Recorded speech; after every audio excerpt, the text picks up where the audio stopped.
नमस्कार दोस्तों, आज हम सीखने वाले हैं टोनी रॉबिन्स की मशहूर बुक मनी मास्टर गेम की ऑडियो बुक समरी, जिसमें हम जानेंगे कि हम कम समय में फाइनेंशियल फ्रीडम कैसे हासिल करें। तो दोस्तों, इमेजिन करो, आप एक सुबह सोकर उठे। आप जानते हो कि आपके पास इतने पैसे हैं कि आप सारे लिविंग एक्सपेंसेस ही नहीं, बल्कि आपके जितने भी गोल्स, डिजायर हैं, वह सब इसमें कंप्लीट हो जाएंगे। फिर आपको और काम करने की जरूरत नहीं होगी। तब आपको कैसा लगेगा? तब आपको जैसा फील होगा, उसी को कहते हैं फाइनेंशियल फ्रीडम। जितनी जल्दी आप अपने लाइफ में फाइनेंशियल फ्रीडम को अचीव करोगे, उतना ही आपकी लाइफ हैप्पीनेस और फुलफिलनेस के साथ कटेगी। आप अपनी फैमिली, फ्रेंड्स और पार्टनर को ज्यादा समय दे पाओगे, जब जहां चाहे घूम पाओगे। बहुत सी फैमिलीज में बचपन से सिखाया जाता है, ज्यादा पैसा मतलब ज्यादा प्रॉब्लम। आपके पास जितना कम हो उतना बेहतर है, या फिर स्टॉक मार्केट में पैसा डालना बहुत रिस्की काम है, या आपको तब तक काम करना होगा जब तक आप 65 साल के बूढ़े बनकर रिटायर ना हो जाओ, जब तक आपकी पेंशन चालू ना हो जाए, या फिर शायद तब तक जब तक आपका बेटा बड़ा ना हो जाए, वो जिम्मेदारी ले ले पैसे कमाने की। तभी आपको आराम मिलेगा, तभी आप रिटायर हो पाओगे। इनफैक्ट बहुत सी फैमिलीज में पैसे या स्टॉक मार्केट को लेकर कभी बात ही नहीं होती। हम सिर्फ देखते हैं कि कैसे हमारे डैडी या उनके डैडी ने बूढ़े होने तक काम किया, तब घर को चलाया, कैसे वह बीमार होकर भी काम पर जाते थे। बारिश के मौसम में तेज बारिश होती थी, फिर भी उससे लड़कर काम पर जाते थे, क्योंकि घर चलाने के लिए हमें पैसे की जरूरत थी। फाइनेंशियल फ्रीडम का कॉन्सेप्ट सालों से है, तब भी बहुत ही रेयर यानी 1% से कम लोग ही इस बारे में सोचते थे। उसके 1% लोग इसे हासिल करते हैं। लेकिन सच यह है कि अगर इंसान अपनी लाइफ में फाइनेंशियल फ्रीडम हासिल करना चाहता है, तो चाहे वह महीने का 10,000 रुपये कमाए या 10 लाख रुपए, वह इसे हासिल कर सकता है। इस book money master the game में ऑथर टोनी रॉबिन्स ने एक पूरा प्लान लेआउट किया है, जिसे आप फॉलो कर सकते हो। फाइनेंशियल फ्रीडम को हासिल करने के लिए अगर आप उसे सच में डिजायर करते हो, तो इस बुक को लिखने के लिए उन्होंने दुनिया के सबसे नॉलेजेबल और एक्सपर्ट जैसे Warren Buffett, Charles Schwab, call icon के इंटरव्यू लिए और उनके एडवाइस ली। ये लोग जो सेल्फ मेड बिलियनियर हैं, जिनसे शायद हम पूरी लाइफ में कभी मिल भी नहीं पाएंगे, इनकी इंपॉर्टेंट एडवाइस इस बुक में स्टेप बाय स्टेप लिखी है। जिस तरह आप एक अनजान घने जंगल में एंटर करते हो, अब आपको पता नहीं कौन सा जानवर कहां से कब आ जाए। उसी तरह जब आप ज्यादा पैसे कमाने लगते हो, तो आपको पता नहीं चलता कि कौन आपकी मदद के नाम पर आपको लूटने आया है। रियल लाइफ की प्रॉब्लम जंगल से ज्यादा बड़ी है। वो इसीलिए क्योंकि जंगल में तो आपको साफ साफ पता होता है आपका दुश्मन कौन है। अगर आपके सामने एक शेर है, तो आपको पता है वह आपकी जान लेगा ही। वह शेर आपको झूठी कहानियां नहीं सुनाएगा। लेकिन रियल लाइफ में बहुत सारे लोग, जैसे fake coaches, stock market broker, financial advisor, bankers, जो ज्यादातर अपना खुद का फायदा देखते हैं, ऐसे लोग उन लोगों की लाइफ में ही आते हैं जो थोड़ा सा ज्यादा पैसा कमाने लगते हैं। इसीलिए लोग न जानते हुए भी इनका शिकार बनते हैं। इनफैक्ट हम अपने खुद के दुश्मन हैं, जब हम बिना लॉजिक के कुछ डिसीजन लेते हैं, लालच में या आलस में आकर।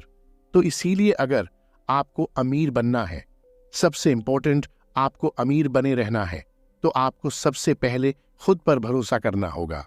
वह आप तभी कर पाओगे जब आप इतने एक्सपीरियंस या नॉलेजेबल होंगे। Know the rules before you get in. यहां ऑथर हमें सिंपल एडवाइस दे रहे हैं।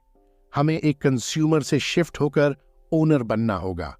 इसका मतलब सिंपल है, आपको एप्पल फोन नहीं खरीदना, बल्कि आपको एप्पल कंपनी को ही खरीदना है। अगर आप पैसे के बारे में इतना नहीं सीख रहे हैं, जैसे इन्वेस्टिंग और फाइनेंस के बारे में, तो आप बहुत बड़ी गलती कर रहे हो, क्योंकि आपकी लाइफ का आधे से ज्यादा टाइम पैसा कमाने में और बाकी टाइम उसे खर्चा करने में या बचाने में निकल जाता है। इसीलिए आपको इन्वेस्टमेंट के बारे में एटलीस्ट बेसिक चीजें तो पता होना जरूरी है, जैसे सबसे ज्यादा प्रॉफिट लॉन्ग टर्म में कहां मिलता है। इसका आंसर है स्टॉक मार्केट में। लेकिन इंडियन मेंटालिटी कुछ ऐसी है कि हमें लगता है रियल एस्टेट एक बेस्ट इन्वेस्टमेंट है, या गोल्ड एक अच्छा इन्वेस्टमेंट है।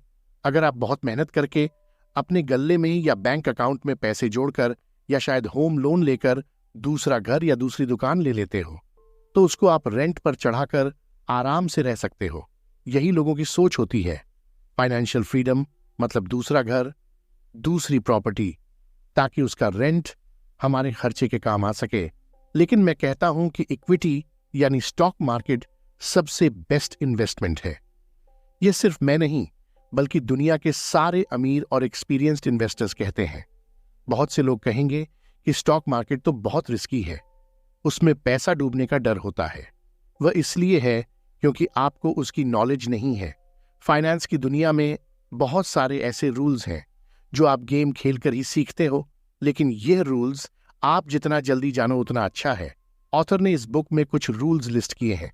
इसमें से एक है, आप कुछ सालों की नॉलेज से मार्केट को इजीली बीट नहीं कर सकते। यानी स्टॉक मार्केट इंडेक्स फंड जैसे सेंसेक्स या निफ्टी से ज्यादा रिटर्न कंसिस्टेंटली नहीं ला सकता। इनफैक्ट सिर्फ 4% actively managed fund index fund से अच्छा रिटर्न देते हैं। 100 म्यूचुअल फंड्स में से सिर्फ 4 म्यूचुअल फंड लॉन्ग टर्म में इंडेक्स फंड से अच्छा रिटर्न देंगे। इंडिया में हर जगह म्यूचुअल फंड ज्यादा फेमस है। वह इसलिए क्योंकि इसकी एडवर्टाइजिंग होती है, इंडेक्स फंड की नहीं होती। इसलिए इसके बारे में बहुत कम लोग जानते हैं। What's the price of your dreams? अगर आप 10 लोगों से पूछो कि उन्हें एकदम आराम की जिंदगी जीने के लिए कितने पैसे चाहिए, तो 10 में से 9 लोग कहेंगे 10 करोड़ रुपए या 100 करोड़ रुपए। यह रैंडम नंबर है जो उनके दिमाग में आता है, क्योंकि हर आदमी ज्यादा की विश करता है। प्रॉब्लम वहीं से शुरू होती है। अगर आपको सच में फाइनेंशियल फ्रीडम को अचीव करना है, तो आपको एक एग्जैक्ट अमाउंट कैलकुलेट करना होगा। मान लीजिए आपकी फैमिली में 4 लोग हैं। आपका टोटल मंथली खर्च 30,000 रुपये प्रति महीना होता है। मतलब साल के 3,60,000 रुपये होते हैं। तो आपको सिर्फ 60 लाख रुपये चाहिए फाइनेंशियल फ्रीडम हासिल करने के लिए। वैसे भी ऐसे अगर आप 60 लाख रुपए किसी भी बैंक के फिक्स डिपॉजिट में डालते हैं, तो आपको मिनिमम 6% इंटरेस्ट तो मिलेगा ही, जो हर साल का 3,60,000 रुपये होता है। यानी आप एक बार 60 लाख रुपये जमा करके बैंक में डाल दो, फिर बैंक आपको हर साल 3,60,000 रुपये देगी। फिर आपको काम करने की जरूरत ही नहीं है। अगर आप नोटिस करोगे तो ये 60 लाख रुपये आपके 10 करोड़ रुपये या 100 करोड़ रुपये से भी बहुत कम है, जिसके लोग अक्सर सपने देखते हैं। लेकिन इसमें एक छोटी सी प्रॉब्लम है। इंडिया एक हाई ग्रोथ कंट्री है। यहाँ की महंगाई भी बहुत ज्यादा है। तो आने वाले कुछ सालों में 3,60,000 रुपये कम पड़ेंगे, क्योंकि चीजों के दाम महंगे होते जाते हैं। इसीलिए मैं पर्सनली डेट फंड का फैन नहीं हूं। लेकिन अगर आप किसी इक्विटी फंड में पैसा डालोगे जो इन्फ्लेशन से बेटर रिजल्ट देता है, तो आपका एक्चुअल इन्वेस्टमेंट कम होगा और उसका रिटर्न ज्यादा होगा। या फिर आप खुद किसी अच्छी कंपनी के स्टॉक्स ले लो। मान लो आपने किसी एक ऐसी कंपनी का स्टॉक ले लिया जो अच्छा डिविडेंड पे करती है, जैसे आईटीसी, कास्ट्रॉल इंडिया या बजाज ऑटो, तो आपको हर साल उस कंपनी से डिविडेंड भी मिलेगा, जिससे आपका एक्सपेंस कवर होगा और साथ ही साथ इसका स्टॉक प्राइस भी बढ़ता रहता है। इसको author life time income plan कहते हैं। लेकिन स्टॉक में डायरेक्टली इन्वेस्ट करना रिस्की है, क्योंकि आपको उस कंपनी को रिसर्च करना होता है, उसके बिजनेस की नॉलेज होनी चाहिए।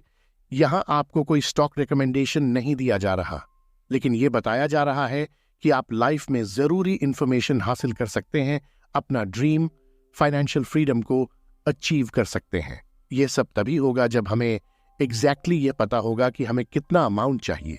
हमारे पास उसकी नॉलेज होनी चाहिए। अगर आप करोड़पति बनने के सपने देख रहे हो, तो वो शायद सपना ही रह जाएगा। इस बुक में ऑथर ने फाइनेंशियल फ्रीडम को अल्टीमेट गोल बताया है, जिसे आप एक बड़े पहाड़ का सबसे ऊंचा हिस्सा समझ लो। वहां पहुंचने के लिए आप अपने गोल को 5 छोटे गोल्स में डिवाइड कर दो। Money master the game, first goal financial security. अगर आप कुछ करके सिर्फ इतना सेव कर लो जिसकी इनकम आपका हर महीने का अनाज, light bill, water bill pay कर सकें, जो अक्सर लोगों के पूरे खर्चे का आधा खर्चा होता है, तो आप अपने लिए एक फाइनेंशियल सिक्योरिटी क्रिएट कर लोगे। इसकी वजह से आपको जॉब से निकल जाने का डर इतना नहीं होगा। आप इजीली अपना पुराना जॉब को छोड़ सकते हो, जिसे आप पसंद नहीं करते, क्योंकि लोग अक्सर जॉब नहीं छोड़ पाते क्योंकि उनको डर होता है कि उन्हें दूसरा अच्छा जॉब मिलेगा या नहीं, या फिर कितने टाइम में मिलेगा, फिर बिल्स कैसे भरेंगे। लेकिन अगर आप अपने लिए एक फाइनेंशियल सिक्योरिटी क्रिएट करते हो तो प्रॉब्लम इतनी नहीं होगी।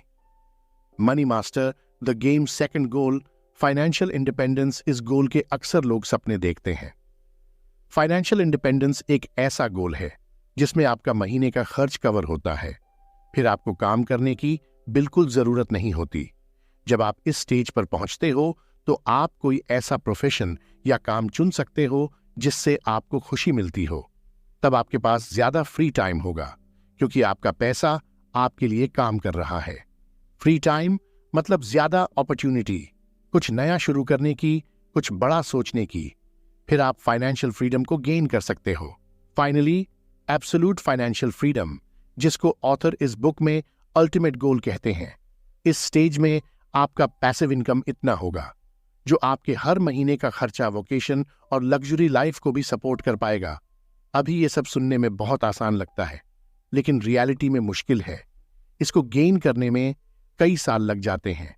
सच ये है कि अगर आप सेविंग्स और इन्वेस्टमेंट की आदत डालो, उसकी जरूरी नॉलेज हासिल करो, फिर इस प्रोसेस को ऑटोमेट कर दो। सिस्टमैटिक इन्वेस्टमेंट प्लान SIP के थ्रू, यानी सेविंग्स और इन्वेस्टमेंट्स अपने आप होते रहें आपकी सैलरी आते ही। ये शुरू में तो मुश्किल जरूर लगेगा लेकिन बाद में ये आसान हो जाएगा। जब आप इस पहाड़ में थोड़ा ऊपर चढ़ जाओगे तो बाकी का सफर अपने आप हो जाएगा, क्योंकि शुरुआत में ही सबसे ज्यादा मुश्किल होती है। इस पर ही लोग हमेशा गिव अप करते हैं। इसका मतलब यह कि आप कितना पैसा कहाँ रखते हो यह मैटर करता है। एटलीस्ट थोड़ा बहुत पैसा सबके पास होता है, लेकिन हम उसे कहाँ रखते हैं यह मैटर करता है। कुछ लोग पैसे कमाकर अपने घर में रखते हैं, कुछ लोग बैंक अकाउंट में, या कुछ लोग फिक्स डिपॉजिट में। दूसरी तरफ कुछ लोग स्टॉक्स खरीद लेते हैं या म्यूचुअल फंड में डाल देते हैं। लेकिन क्या आपने कोई ऐसा आदमी देखा है जो बैंक अकाउंट में पैसे डालकर उसके इंटरेस्ट से अमीर हुआ हो? आप अपनी लाइफ में जितना जल्दी स्टॉक्स और इक्विटी फंड में इन्वेस्ट करोगे उतना ही अच्छा है, ताकि आपकी हिम्मत उतनी जल्दी खुलेगी। वरना आप 30 या 40 की एज को क्रॉस करने के बाद आप इतना ज्यादा रिस्क नहीं लोगे। Fourth goal, create a life time income plan. यहां पर ऑथर ने एक बड़ा section famous investor and billionaire रे डालियो की हेल्प से लिखा है। रे डालियो जो सिर्फ अल्ट्रा हाई नेटवर्क इन्वेस्टर्स यानी बहुत ज्यादा अमीर लोगों का पोर्टफोलियो हैंडल करते हैं, जिसके लिए वह बहुत ज्यादा फी भी चार्ज करते हैं। लेकिन उन्होंने ऑथर को फ्री में यह स्ट्रेटेजिक बताई है आपका पोर्टफोलियो क्रिएट करने की। 30% स्टॉक्स में, 15% शॉर्ट टर्म बॉन्ड्स में, 40% लॉन्ग टर्म बॉन्ड्स में, 7.5% गोल्ड में, 7.5% कमोडिटीज में। मेरे हिसाब से यह पोर्टफोलियो बहुत बढ़िया तरीके से डाइवर्सिफाइड है। मतलब मार्केट चाहे ऊपर हो या नीचे, आपको कंसिस्टेंटली इनकम मिलती रहेगी, क्योंकि इसमें ऑलमोस्ट जितने भी इन्वेस्टमेंट क्लासेस है वह सब इंक्लूड है, सिर्फ रियल एस्टेट को छोड़कर। Fifth goal, invest like the top 0.001% do. इसका मतलब आप ऐसे इन्वेस्ट करो जैसे दुनिया के सबसे अमीर लोग 0.001% करते हैं। इस सेक्शन में ऑथर ने हमें बहुत सारे अमीर लोगों के इंटरव्यू के नोट्स दिए हैं। इसमें से कुछ इंपॉर्टेंट लेसन्स ये हैं। कुछ मिडिल क्लास और गरीब लोग अपना सारा पैसा रिस्क पर रखते हैं, सिर्फ 4% से 8% प्रॉफिट कमाने के लिए। दूसरी तरफ अमीर इन्वेस्टर यूजुअली कम रिस्क लेकर ज्यादा प्रॉफिट कमाते हैं, जैसे $1 पर $5 यानी 400% रिटर्न। ऐसा तब होता है जब आपको इन्वेस्टमेंट की अच्छी नॉलेज होती है, जब आपका माइंडसेट इन्वेस्टिंग का हो। मिडिल क्लास लोग अक्सर बुरे टाइम में, जैसे बीते वर्ष में कोरोना वायरस के कारण मार्केट क्रैश हुआ था, उस समय लोग लाइन में लगकर अनाज खरीदते हैं। अमीर लोग उस समय स्टॉक खरीदते हैं, वह भी एकदम सस्ते प्राइस पर, जो उनको बहुत ज्यादा रिटर्न देता है। Do it, enjoy it and share it. यह सेक्शन भी बहुत बढ़िया है। टोनी रॉबिन्स एक मोटिवेशनल स्पीकर हैं। उन्होंने बहुत सारी फेमस बुक्स भी लिखी है। पैसा आपको एक्सपीरियंस में खर्चा करने का मौका देता है। जैसे आप वेकेशन पर जा सकते हो, यह अपने लिए फ्री टाइम खरीदने का मौका देता है, जिससे आपके लिए पैसा काम करता है। फिर यह फ्री टाइम आप अपने चाहने वालों के साथ एक्सपैंड करो, या फिर वही पैसा आप अपनी सोसाइटी में जरूरतमंद लोगों को दो। ये आपकी चॉइस है। लेकिन जब आप सोसाइटी में कंट्रीब्यूट करते हो जरूरतमंद लोगों की मदद करके, तो आपको उससे ज्यादा खुशी मिलेगी। ऑडियो समरी में अंत तक बने रहने के लिए तहे दिल से आपका शुक्रिया।